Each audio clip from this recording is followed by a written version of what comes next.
pal Steve Austin, and you're listening to Fabulous Gilbert with the Fabulous Liz D's. ¿Qué pasa aquí? ¿Cómo estáis? Bienvenidos a The Fabulous Jover. A lo largo de la historia, en el wrestling, muchos luchadores han pasado sin pena ni gloria. Otros, por su personalidad y habilidades, han destacado ante el resto. Algunos interpretando personajes y otros siendo ellos mismos. Hoy hablaremos de gimmicks que impulsaron carreras. Carreras que hasta ese momento podían pasar desapercibidas.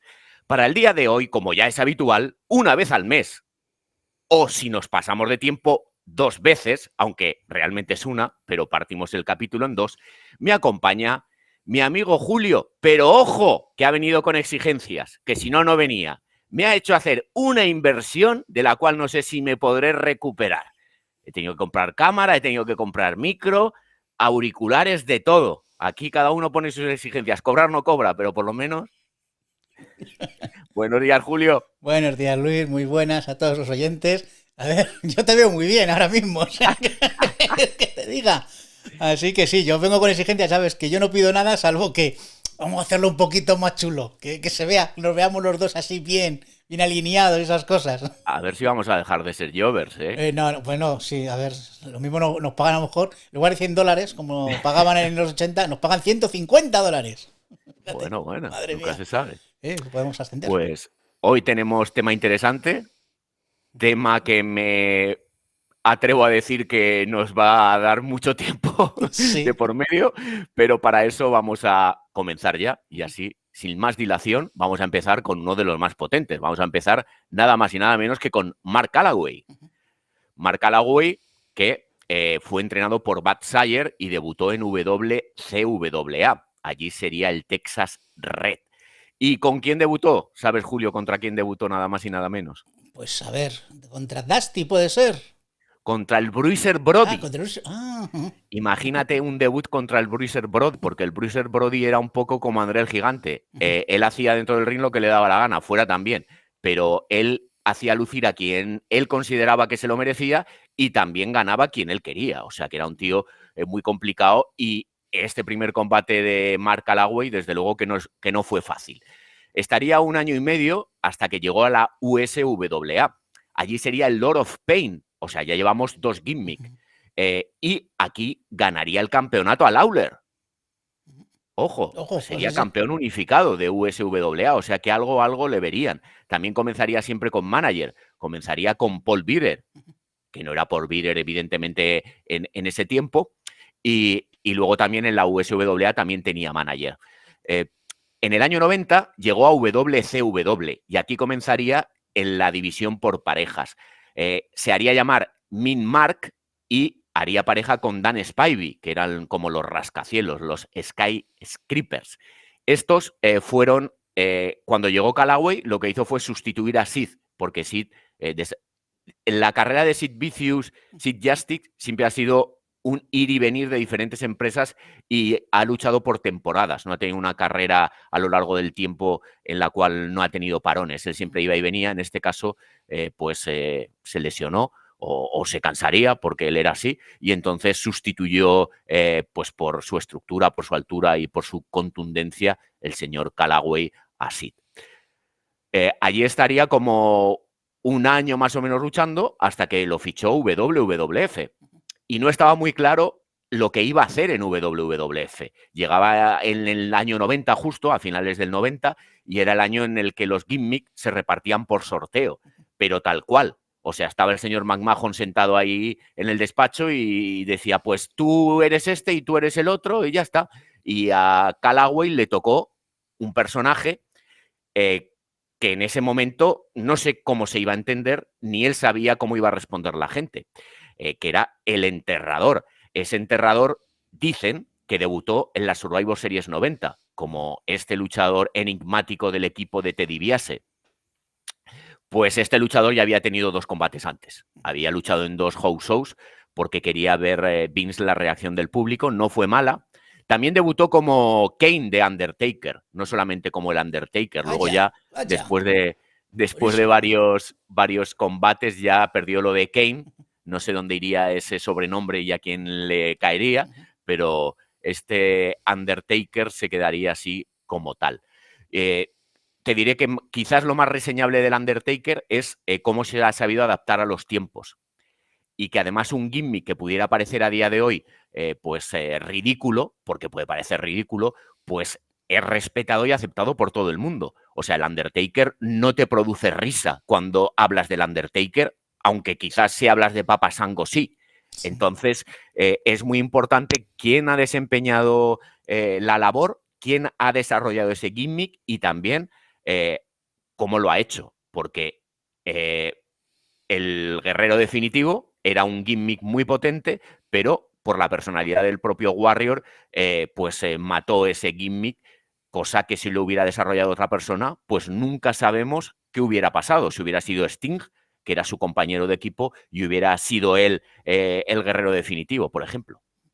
No, lo que dices es muy importante eso de quién hace el papel, lo has dicho tú con el guerrero definitivo. Luego, pues hablaremos de otros que se adaptaron muy bien al que es el personaje del Monster Hill y el personaje cómico, que creo que está bien. En cambio, el Undertaker sí que siempre ha mantenido esa aureola, esa mística, pero sobre todo lo de adaptarse, creo que le vino muy bien. Que yo lo he visto poco, el momento de American Badass. Creo que ese cambio que dio a ese personaje, primero, o sea, es un enterrador típico, después ya, pues ese es, ¿cómo se llama? El Mystery of Darkness, ¿sabes? Ya todavía con más elementos más sobrenaturales. Luego el motero, después volver otra vez al enterrador clásico, pero con elementos místicos. Ha sabido muy bien adaptarse a los tiempos y creo que eso ha sido su gran éxito. Y cuando hablamos muchas veces con gente de nuestra edad, ¿ves? Lucha libre, digo, pressing catch, lo primero que te dicen. Lo segundo te dicen que si eso es falso. Y lo tercero te dicen, el enterrador. Entonces, pues, ha quedado la mística. Estaba viendo los gimmicks aquí en pantalla. Me hace gracia verlo como máscara. Es curioso, esa época. Y ahora, como estamos más acostumbrados a verle ya la cara, porque ya como ya está retirado, ya parece que va de otra manera, pues yo ahora al enterrador le veo como un tío que, bueno, pues que se está soltando, como diciendo, este soy yo, ¿sabes? No tiene que estar siempre en personaje. Aunque de vez en cuando, pues está ahí el hombre, pues hace sus cositas. Pero yo le veo más suelto ahora al hombre, a Mark Calloway. No sé tú cómo lo ves ahora. Sí, menos mal también, porque después de tantos años Pues que son puede muchos ser años. él. Es un hombre que ha llevado el personaje hasta el extremo, ¿eh? Es de los pocos quiero decir, de esta época, de esta última jornada, que lo ha llevado a rajatabla hasta su retirada, ¿eh? Y luego ha sido el gimmick más importante en longevidad en la historia. Podemos ir, por ejemplo, a gimmick anteriores, como puede ser el Missing Link o otros gimmick, pero el del Undertaker es que ha perdurado y perdurado en el tiempo y además ha sido un luchador que cuando le ofrecieron ir a WCW se negó, que si se hubiera ido no sabemos cómo hubiera evolucionado todo eso, pero ha sido fiel a WWF, fiel hasta el día de hoy al señor McMahon y hay que reconocerle eso, que se ha sabido adaptar y que también en cierta manera fue mejorando sus capacidades y habilidades dentro del ring, porque en su primera época era un muerto, nunca mejor dicho, Sí. porque iba por el ring y hacía muy poco, caminar sobre la tercera cuerda, dar golpes contundentes y lesionar a Hogan cuando le hizo un paledriver encima de, bueno, un tombstone paledriver encima de una silla que estaba a 2 palmos la cabeza de la silla, pero son cosas de Hogan, ya lo conocemos. Bueno, ya hemos llegado que era Kane el Undertaker, pero resulta que ese nombre se lo reservaron para otra persona, Julio. Claro que sí. Vamos a hablar ahora de... un segundito, que tengo que ponerlo bien. Vamos a hablar de un luchador que tuvo que emigrar de su país de nacimiento para hacerse un nombre. Estoy hablando de Kane, de Glenn Jacobs. O sea, el primer luchador español en ganar un título y el primer luchador enmascarado también en ganar un título. Bueno, esta coña, como siempre, que lo hacemos en Jokerland, pues es porque nació en Torre Jornada 2, pero porque nació allí por casualidad. Su familia estaba destinada en la base aérea de Estados Unidos. Yo creo que no sabe ni hablar ni español este hombre. Este hombre es además alcalde del condado de Knoxville, si no me equivoco. Y creo que es ya su segundo mandato. O sea, que ya acabará mandato y ya no puede presentarse a más, porque ahí en Estados Unidos son 2 mandatos. Pero luego irá para senador y esas cosas, ya sabemos. Cualquiera le llevaba la contraria, como para hacer una moción de censura allí. Hombre, ya te digo. Bueno, a lo mejor puede llegar a gobernador, como llegó Jesse Ventura. ¿Quién sabe? No sé. Este hombre tiene ahí carrera política. Pero bueno, como luchador, pues empezó en el año 92 en la zona de San Luis como Angus King.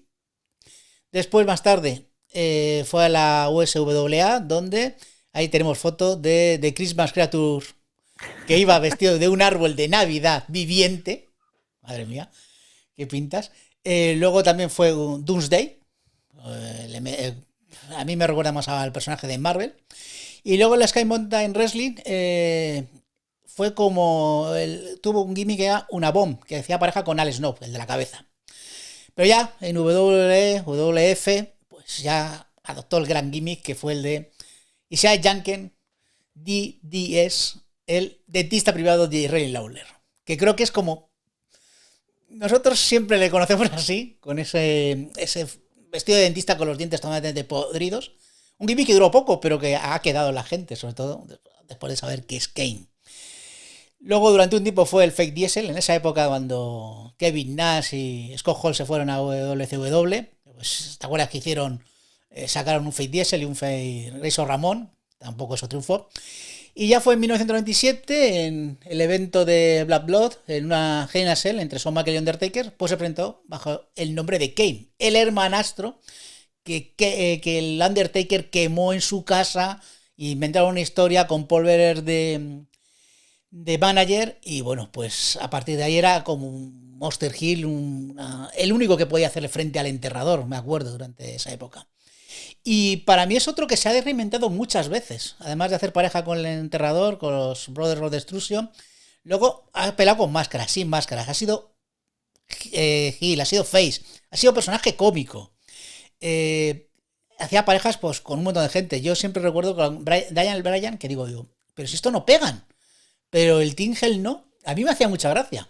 Era un personaje cómico, Bryan un poquito más serio, y pegaba muy bien. Y luego a mí me encantó la época, sé que a la gente no le gusta, pero la del Kane corporativo me pareció una época gloriosa, porque es totalmente, cambiarle totalmente el personaje a un tío que está apoyando a la autoridad. Y luego otra vez volvió ya a sus orígenes con la máscara, con el enterrador y ya Hall of Fame. Una carrera muy grande, o sea, desde el año 92. Así que bueno, pues este luchador, que para mí es uno de los grandes. O sea, yo en mi corazón siempre primero por ser español. Y no, y la segundo porque creo que ha sido un gran complemento al Undertaker. Hemos hablado antes del Undertaker y No, creo que luego. Kane ha sido su complemento perfecto. Me acuerdo en el Hall of Fame que le dijo Mark Calaway, dice, bueno, dice, te agradezco, dice, eres mi mejor compañero. Dice, eso sí, me robaste el finisher. Y hizo muchísimas gracias. Date cuenta que se han retroalimentado, entonces tanto el éxito de Kane se lo debe al Undertaker, y el Undertaker la longevidad y las historias se las puede deber a Kane. Entonces son los dos personajes que mejor han perdurado a lo largo del tiempo y que mejor han sobrevivido a gimmick que quizás estaban ya pues anacrónicos a día de hoy. Así que, desde luego, que algo tienen que ver ellos como luchadores y como profesionales, porque es lo que hemos hablado. Hay épocas en las cuales pues había luchadores que no estaban al 100% donde tenían que estar, y yo creo que ambos sí que han sido bastante profesionales, por no decir que han sido bastante profesionales, no, han sido unos grandes profesionales, y que así lo han demostrado. Y ahí están, y ahí está la historia, y ahí están los combates, y ahí están año tras año pues dando el callo en WWE, en este caso ya. Muy bien, pues vamos al siguiente tuyo. Vamos a otro de los grandes. Vamos a otro de los grandes. Vamos a darle. Ahí estamos. Ahí lo tienes en pantalla. Vamos con Steve Austin y volvemos también prácticamente al origen del Undertaker. Pues este se hizo en la WCWA, que era la antigua WCCW, y que se unió a la USWA de Lawler porque lo que querían era plantarle cara a el señor McMahon. Entonces se unió WCWA, USWA y también la AGUA. No tuvo mucho recorrido, pero al final Lawler se quedó con la empresa de Texas. Así que aquí es donde Austin daría sus primeros pasos. Tuvo una carrera de cierta relevancia cuando llegó a WCW. Allí, por ejemplo, se unió a Brian Pillman, que yo siempre digo que es uno de los grandes olvidados y que yo siempre trato de hablar de él, porque a mí me gustaba mucho Brian Pillman. Y también era un tipo que evolucionó mucho, y a pesar de la última época en la que tuvo un accidente, que ya no podía caminar bien, seguía luchando y tenía una pasión y amaba el negocio por encima de todas las cosas. Entonces, aquí hizo muy buena pareja con Pillman y fueron grandes amigos. Aquí se llaman los Hollywood Blondes. también haría buenas migas con Paul Heyman, porque se unió a un grupo que era la Dangerous Alliance, y allí estaba nada más y nada menos que Ann Anderson, Larry Zbyszko, estaba el grandísimo Rick Rude, Bobby Eaton, que es otro de los grandes luchadores. Yo diría que por parejas, hay muy pocos luchadores por parejas que hayan sido mejor que Bobby Eaton, y además un gran profesional y gran compañero, como todo el mundo lo ha dicho. Y también estaba Madusa, que también era en la época en la que esta era una gran luchadora y aportaba un poco más que simplemente una acompañante. En WCW fue 2 veces campeón de la televisión y también fue 2 veces campeón de Estados Unidos. En el año 95, 94, 95 es cuando ya WCW quiso plantar de cara a WWF, y entonces había ya tanta gente que llegaba a un punto en el que decían, mira, aquí sobra gente. Y aprovecharon que se lesionó Austin para que Bischoff le mandara no sé si allí se llama burofax, no sé cómo, bueno, que le envió una cartita y le dijo, mira, estás despedido, porque había veces que Bischoff no quería tampoco enfrentarse a nadie. Decía, mira, yo tengo aquí el poder, te mando una carta y no aparezcas más por aquí.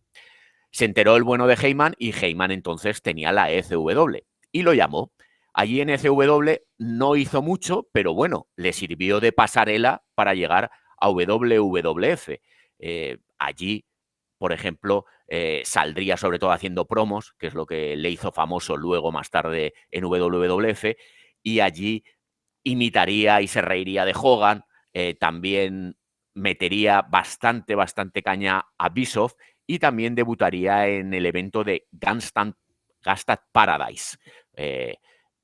Entonces, algo hizo, un poquito, pues para que vieran que seguía vivo, que es importante de vez en cuando ver que todavía sigues vivo. En el 95 sí que luchó, en el November to Remember, ahí es donde lucharía después de todo ese tiempo que se pasó fuera por la lesión que hizo que Bischoff lo despidiera. Luego fichó por WWF y allí tendría que desempeñar un gimmick fallido, ese gimmick que parece que iba a ser, pues yo qué sé, un gimmick. Yo cuando lo escuché o lo vi, pues me parecía un gran gimmick, pero porque iba de la mano de Ted DiBiase. Iba a ser el campeón del $1.000.000 y aparte de eso, el Ring Master. ¿Qué más puedes pedir? ¿Qué más puedes pedir? Es King of the Rings, seguramente, pero bueno, eso también le vino bien luego. Al final eso no funcionó. No funcionó porque tampoco DiBiase como manager hizo mucho, ¿eh? También hay que ser justos y decir que en la corporación esta que tenía fue un horror en WWF, y luego sí que en WCW pues se uniría la New World Order, pero era uno más. O sea que la faceta esta de manager de DiBiase no le reportó a nadie nada, porque incluso pues cuando otra persona ha ganado el cinturón del $1.000.000, incluso su hijo o más gente, pues tampoco les ha servido absolutamente de nada. ¿Qué decir? Pues que la grandeza de Austin fue sobre todo el enfrentamiento que tuvo con Jake Roberts, el ganar el King of the Ring, esa mítica frase 316 que todavía se recuerda, y luego también pues hacer frente a la autoridad, hacer frente al señor McMahon, que el señor McMahon diera un paso al frente y se convirtiera en lo que siempre había querido, que era ser un luchador. A su manera lo consiguió y lo hizo. Nos hizo disfrutar a los demás cuando lo vivimos, sobre todo en tiempo real, y decir que una cosa no quita la otra, que el señor McMahon puede ser un auténtico hijo de fuera, pero que dentro nos hizo vivir grandes momentos, y que gracias a él, pues la lucha libre está donde está, a nivel de popularidad y de promoción. Luego, los caminos que tomó no es donde nosotros hubiéramos querido que hubiera estado. Pues no hace falta repetirlo, pues tema de sexualización, tema de machismo, de abusos, todo eso evidentemente no se puede tolerar, y que todo el peso de la ley caiga sobre el señor McMahon. Pero estamos hablando de un espectáculo y el señor McMahon hizo mucho por ello. Entonces, esa figura de Austin contra McMahon fue de lo mejor que nos ha dado la lucha libre, y también hizo que las audiencias se dieran la vuelta, y que las audiencias, no solamente por Austin, pero sí por él, sobre todo por el señor McMahon, por el fichaje de Big Show, por The Rock, por Mankind, pues todo eso, ese caldo de cultivo haría que luego se revirtieran las audiencias y que la WWF estuviera donde McMahon nunca quiso que quedara, o sea, que emergiera de ese pozo en el que se hallaba.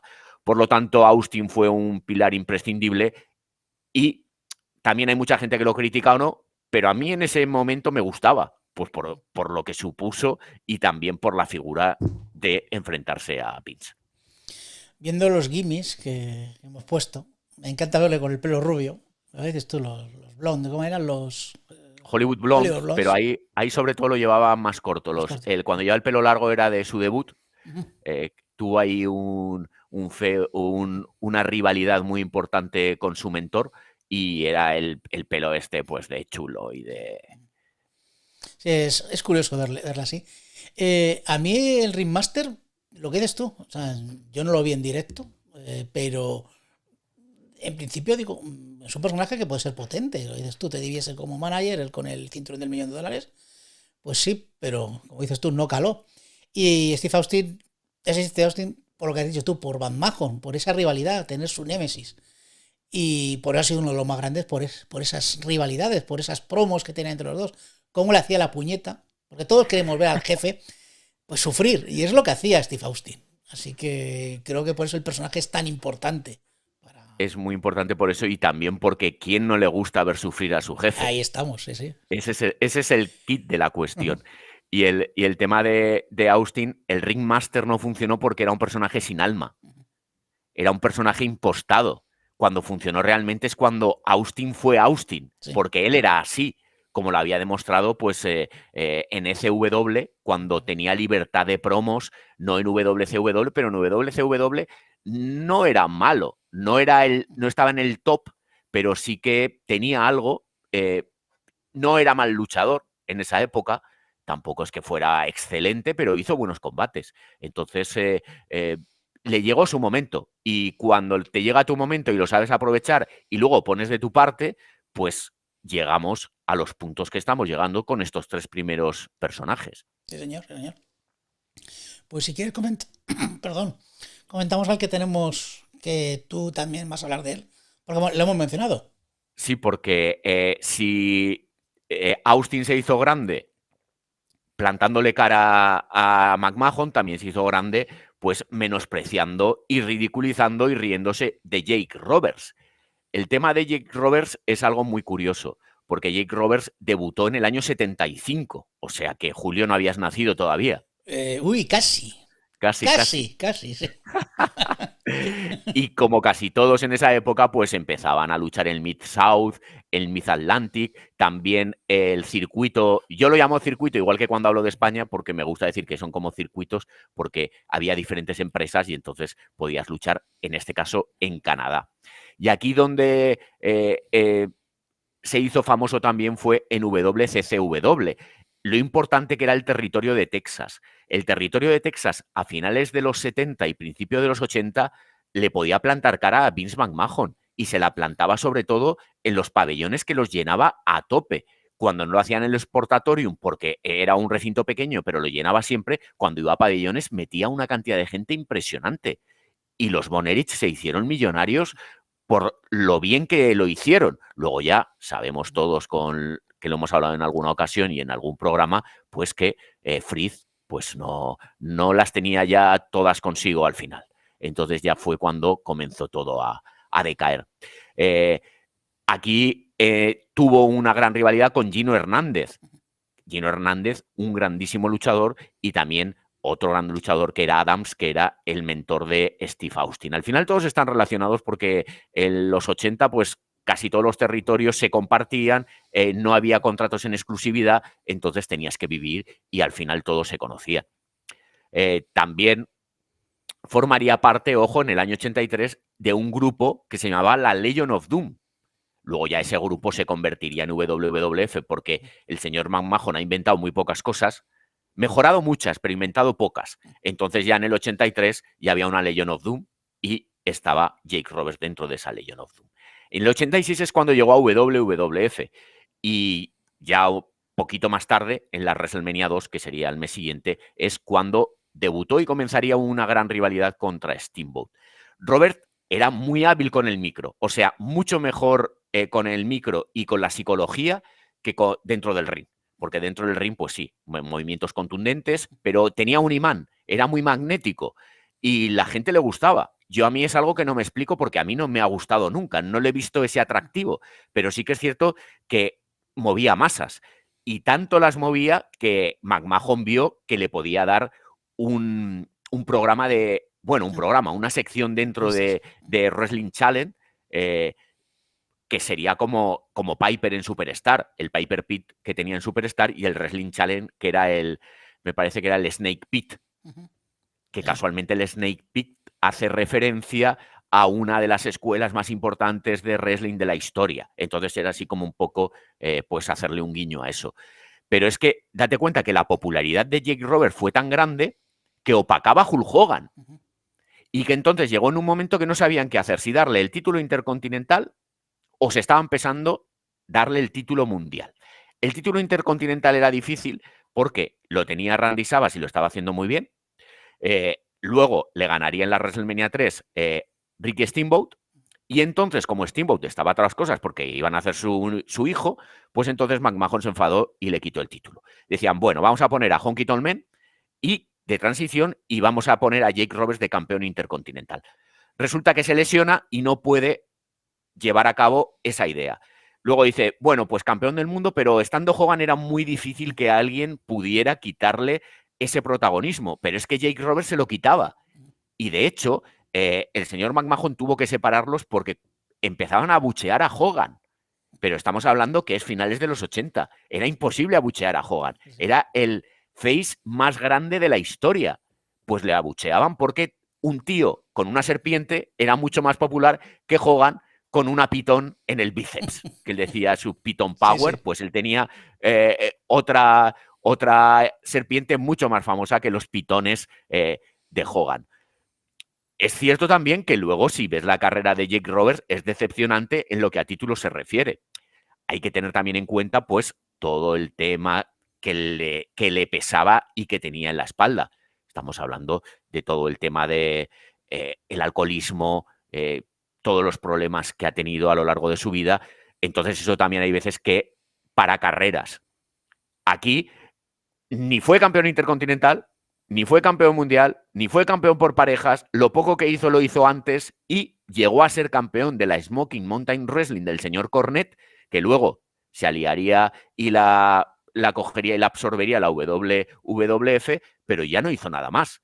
Entonces fue un tío que tuvo un gran impulso, que todavía a día de hoy, lo que dices tú de que la gente te dice el enterrador, pero el serpiente también lo conocen, También, sí, pero sí, lo sí. conocen por la serpiente. Sí, efectivamente. Que es curioso, es más famosa la serpiente que el propio luchador y que una serpiente lo llevara a esas cotas, que incluso luego cuando volvió y tuvo esa rivalidad con Macho Man, ya otra vez ya era Macho Man, pues también tuvo ahí como un añito que revivió un poco pues esa, vamos a decir, popularidad que tuvo, aunque haría de heel en este caso. Pero Jake Roberts ha sido uno de los luchadores que siempre se ha dicho que a nivel de psicología ha sido de los mejores, pero que luego los títulos no le llegaron y que su carrera, si la analizas de verdad, tampoco hay algo tan reseñable. Sí, además, yo creo que Jake Roberts no era uno de mis favoritos cuando lo veía. Sobre todo era conocido por la serpiente, era el que salía con la serpiente. Y además luego las promos aquí, como estuvimos hablando en el programa de Telecinco, pues Héctor del Mal y José Ibáñez, pues cambiaban todo, pues bueno, pues no era lo mismo, no te dabas cuenta de lo que hacían. Y de lo que realmente decía Jake Roberts. Creo que duró 5 o 6 años con este gimmick, pero claro, le ha acompañado toda su vida. Yo vi el documental que hay sobre su vida y ves que todavía el hombre arrastrándose, porque estaba fatal, va con la serpiente por todos los pueblos haciendo pequeñas luchas y tal. Y todavía pues el hombre vive de eso. O sea, este es el gimmick que ha marcado su vida y siempre será el serpiente. Pues ahora que dices lo de la serpiente, resulta que cuando yo estuve en Hammerlock nos pusieron vídeos de Jake Roberts porque también la NWA de UK lo contrató. Y fue con la serpiente y fue denunciado en Inglaterra por llevar la serpiente y por tratarla, pues porque la lleva en una bolsa todo el día. Y no sé si en una de estas ocasiones falleció una de las serpientes de Jake Roberts. Pues porque pues igual que cuando tenían los Bulldog a Matilda, pues al final no se hacían cargo porque bastante iban de todo y bastante, pues eso, bastante tenían como para hacerse cargo de una mascota. Entonces tendría que haber habido una persona que se hiciera cargo de esa mascota que no hubiera sido los propios luchadores. Entonces también era Snake, pero a ratos. Ya. Bueno, pues paso yo al siguiente mío. Vamos allá. Venga, vamos. A ver, ¿dónde tengo yo? Espérate. Aquí estamos. Vale, pues vamos a hablar de Bray Wyatt, el tristemente fallecido hace bien poco, en agosto del año pasado. Windham Rotunda, hijo de luchador. Para mí siempre es el IRS, ¿vale? Y bueno, pues que peleó con su hermano, la Florida Champion Wrestling, con los Rotunda Brothers, con los nombres de Ares Rotundo y Duke Rotundo. O sea, más o menos, pues su apellido más o menos lo tenía más o menos cercano. Bueno, hijo y nieto. Hijo y nieto, bueno, también es de Black Jack Mulligan. O sea, tercera generación. Esta sí es tercera generación, ¿verdad? Tercera generación de verdad. De verdad, auténtica. Bueno, pues como muchos luchadores, empieza con su nombre o su nombre parecido. Luego, pues, la Florida, ya sabes que luego se convirtió en NXT. Y empezó en la segunda temporada en NXT el famoso, cuando era un reality. ¿Te acuerdas que era un reality que tenías un mentor y había luchadores que, no, es que estos no saben luchar, son amateurs? Bueno, lleva ya tiempo luchando, pero bueno, en fin.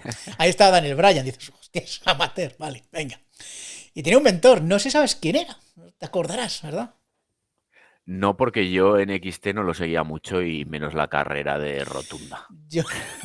Pues era alguien muy épico. Ahora mismo. ¿Sí? Ahora mismo, sí, señor, sí, señor.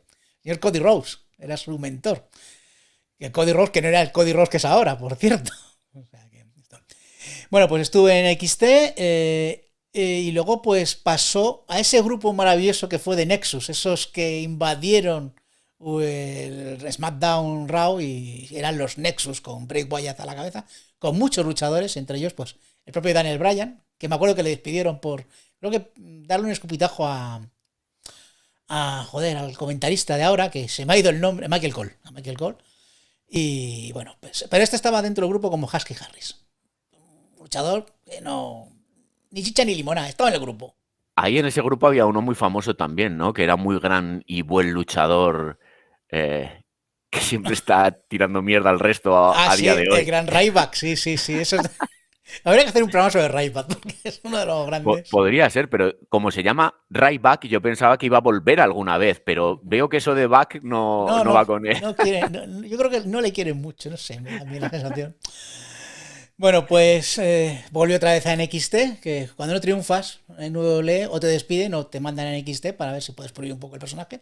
Y ahí sí que empezó con el personaje de Bray Wyatt. Pues no sé, este hombre con esas camisas floripondis que llevaba, como alguien de los pantanos ahí de Florida, que tenía una especie de culto. Ahí ya pues se unieron también Luke Harper, fallecido por desgracia, el luchador, y Eric Rowan.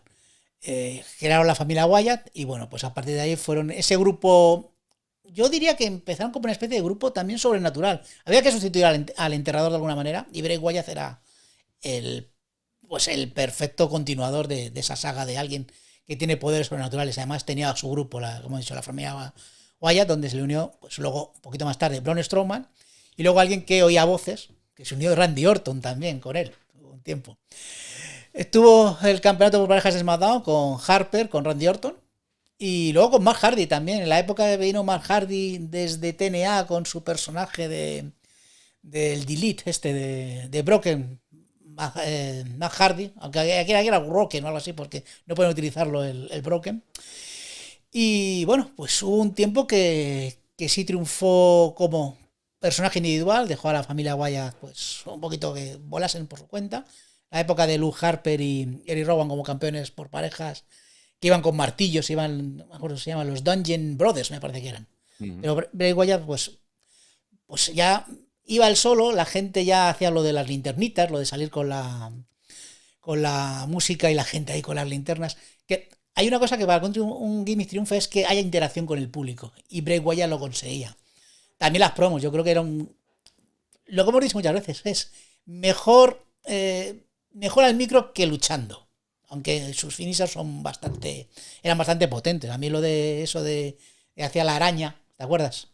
Sí. Me parecía muy curioso. Hombre, evidentemente es espectacular, pero efectivo no lo sé. Y bueno, pues se tomó un tiempo, porque ya sabemos que el problema de Wyatt Rotunda es la cabeza, que el hombre pues tenía depresiones y tal. Y pues paró, y sobre todo tenía lo que hemos dicho antes del entrenador de Kane, se reinventaba. A veces demasiado, le daba una vuelta muy grande. Creo que triunfó muy bien con el personaje de la Firefly Funhouse y de Finn. Creo que elevó el personaje de Bray Wyatt todavía un poquito más. Esta dualidad entre el presentador de televisión infantil con el demonio, creo que a nivel de personaje es brutal, aunque le hundieron en la miseria cuando, ¿te acuerdas? En Arabia, con ese... creo que fue...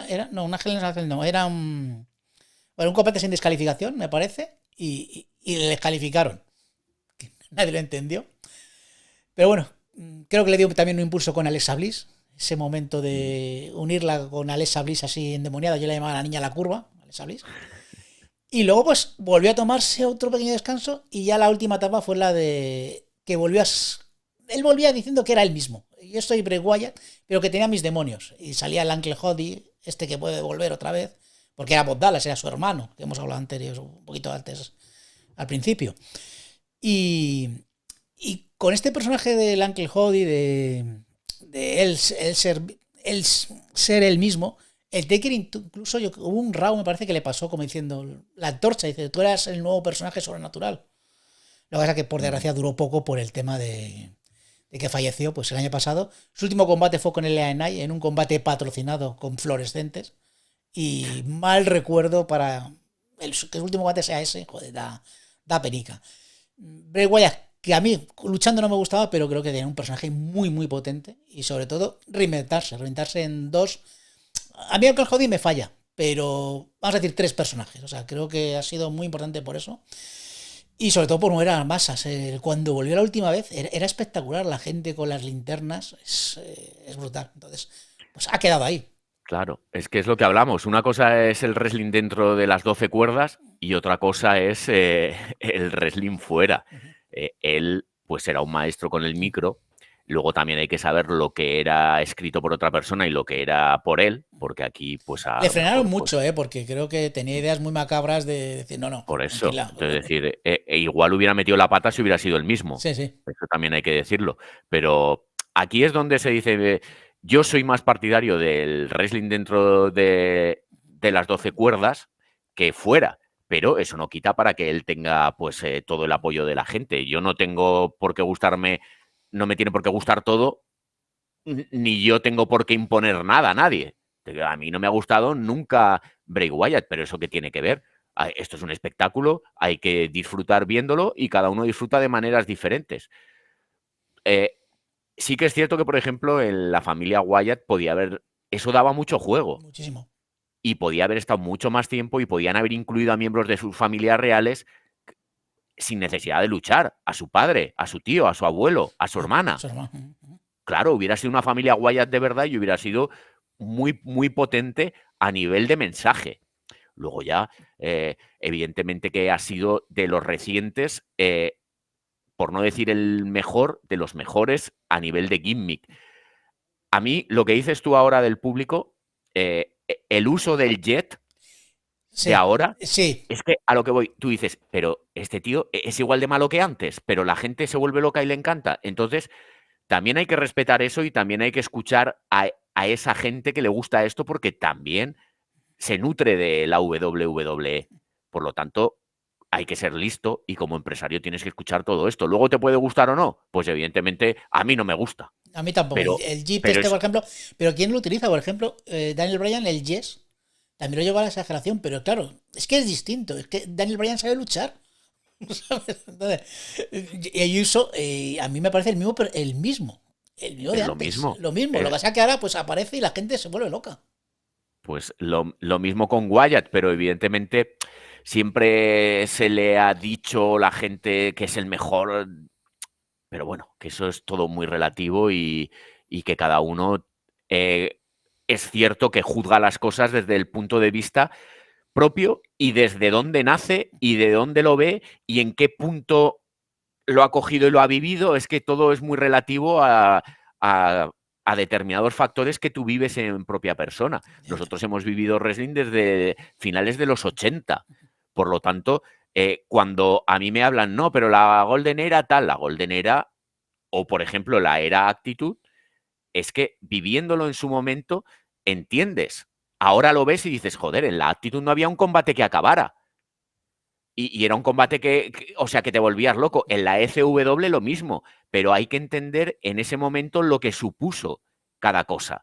Pero si tú lo miras ahora, como yo ahora, por ejemplo, me pongo a coger y decir, mira, es que no me gusta la lucha de los años 60 porque de repente Georgius George pues era muy aburrido, pero ¿qué supuso Georgius George en los 60? A la gente que lo vio, y en los 40, en los 50. Es que, por eso, y cuando tú preguntas a gente más mayor, ¿quién es el mejor campeón de la historia? Bruno Sammartino. Me preguntan a mí, ¿quién es el mejor de la historia? Ric Flair. Preguntarán ahora a otro, ¿quién es el mejor de la historia? Y si lo ha vivido cuando se hizo grande Pressing Catch la segunda temporada en España, dirá John Cena. Si le preguntan ahora, dirá otro. Pero mirando en retrospectiva, desde el año finales de los 80 que veo yo wrestling, pues tienes un abanico más amplio para poder juzgar. Es cierto que es lo que hablamos. Tú descubres el wrestling en una época y eso te marca. Correcto. Y te marca la capacidad de tú poder juzgar el resto de épocas. A veces a lo mejor no puede ser objetivo, porque tú tienes a los combates que ha visto de Ric Flair, todo lo que supuso Ric Flair en ese momento, pues ahora la gente dice, ese viejo, ese está loco, es que ha vuelto, vaya pena de tal. No entienden lo que supone ver wrestling desde ese punto. Y te digo, porque yo conozco gente que es más mayor incluso y te dice, Bruno Sammartino, no le saques de Bruno Sammartino. Pero luego ves a Bruno Sammartino y dices, joder, qué aburrido era. Pero, claro, es que no se puede juzgar con un juicio de valor solamente. Sí, además, a mí me pasa con las películas. Muchas veces dices, no, es que esta película, esta serie... Y ya, pero ponte en el contexto que se rodó, que se grabó. Pues pasa lo mismo con el wrestling. Si tú empezaste con Hogan, por ejemplo, como me pasó a mí, pues Hogan le tengo en un altar. Luego sé cómo es Hogan. Luego, pues ahora que sigo más el wrestling, digo yo, joder, que ojalá los combates de Hogan, ¿sabes? Es lo que decirte. Cena, pues igual. Cena, pues cuando volvió Tele 4, decía, joder, qué tío más bueno. Ahora lo ves y dices, joder, es que todos los combates son iguales.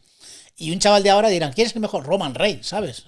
Pues ya está. Y ves los combates de Roman Reigns y nosotros, que tenemos pues, espíritu crítico, yo creo, que de todos los años que hemos visto wrestling, ves y dices, a ver, pero si es que todos los combates de Roman Reigns son exactamente iguales. Pero bueno, es lo que te marca. Yo no soy imparcial, o sea, yo soy muy parcial con cierta luchadora. Lo haga bien, lo haga mal. Y para mí, pues será la mejor de todos los tiempos, ¿sabes? Y sé que no es la mejor de todos los tiempos, ¿sabes lo que decirte? Ya, pero también hay que encontrar un equilibrio y también hay que entender Sí. nosotros que en cierta manera somos divulgadores y cuentas historias también en los programas. También tienes que tener ciertos comodines Sí, y tienes que efectivamente. tener ciertas historias como Kane es español, como Bret Hart me aburre. Correcto. Hay gente que se lo toma mal y gente Sí, que se sí, que enfada se de toma en verdad. serio, sí. O sea, Por eso, pero vamos a ver, es un juego. Hay gente que incluso me dicen, es que el programa genial hasta el punto en el que te metes con Bret Hart. y porque no Pero se habla de vamos a ver, más majos. por eso, pero ya lo sabes. La cuestión está en que si no sería todo muy aburrido. Claro, es que no, vamos a ser totalmente objetivos y no, tienes que tener tu pasión. Pues Pero- ahora como otro personaje que vamos a hablar un poquito más adelante, que yo me río mucho, pero es que ha tenido unos gimmicks espectaculares que dices tú, pero bueno, ¿hasta dónde llega este hombre? Pues lo mismo, o sea, es curioso. Pues muy bien, nada, decirte que no, como siempre que vienes, pues echamos un rato más largo de lo que... Sí. Bueno, no te iba a decir de lo que pensamos porque pensamos que va a ser largo directamente, pero como lo hacemos entre tú y yo así ameno y nos lo pasamos bien, pues oye, que salga lo que salga. Sale más tiempo, igual lo partimos en dos. Eso ya Tú lo valoraremos. como lo Pero, veas. pero que un placer como siempre, Julio. Nada, Muchas gracias pues, por cuando saco como a Batman la imagen de la luz, aparece Julio. Saco la imagen del Jover y aparece cuando lo necesito.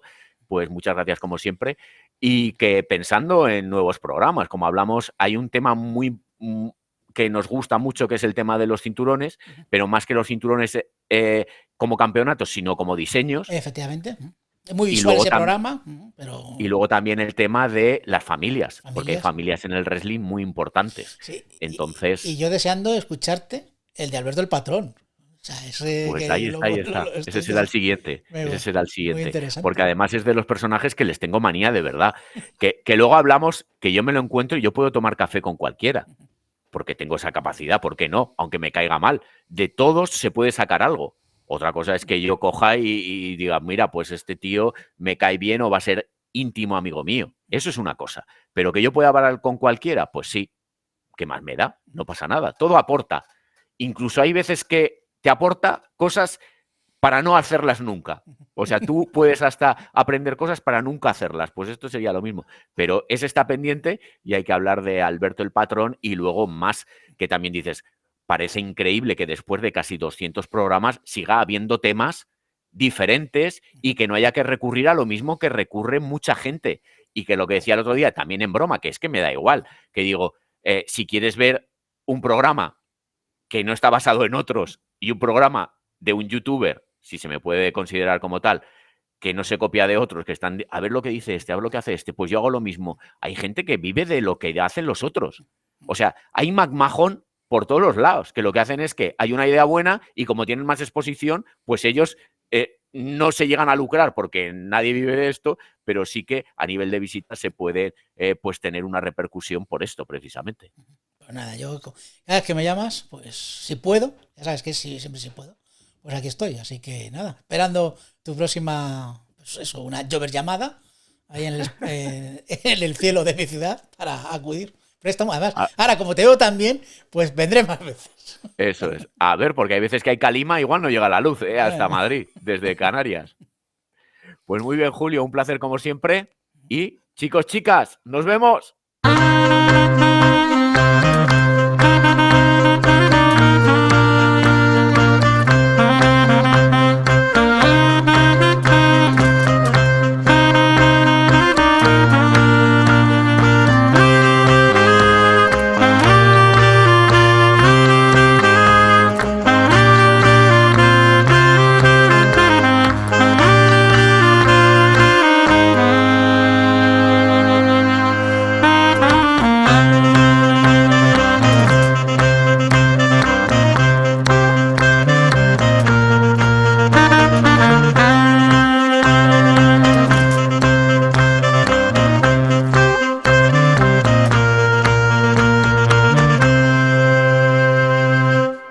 I'm Stone Cold Steve Austin, and you're listening to Fabulous Gilbert with the Fabulous Liz D's.